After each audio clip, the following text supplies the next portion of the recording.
पढ़ेंगे स्वर वर्ण की मात्राएं।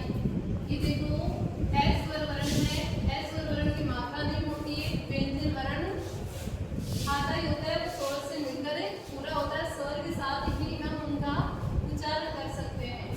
फिर है आ स्वर वर्ण जिसकी मात्रा होती है ऐसे। फिर है ह्रस्व ई स्वर वर्ण, ह्रस्व ई की मात्रा होती है इस तरह से। ये है दीर्घ ई स्वर वर्ण जिसकी मात्रा होती है इस तरह से। फिर आगे आता है ह्रस्व ऊ, ह्रस्व ऊ की मात्रा होती है इस तरह से।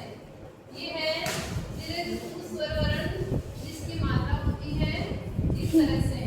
फिर है री, री स्वर वर्ण जिसकी मात्रा होती है इस तरह से। फिर है ए स्वर वर्ण जिसकी मात्रा इस तरह से होती है। ये है फिर है ऐ स्वर वर्ण जिसकी मात्रा इस तरह से लगाई जाती है। उसके बाद में आता है ओ स्वर वर्ण, ओ स्वर वर्ण की मात्रा किसी भी व्यंजन वर्ण के लगाएंगे तो इस तरह से लगाएंगे ना। फिर आगे आता है औ, औ की मात्रा होती है इस तरह से। फिर बचते अंग, अंग जिसपे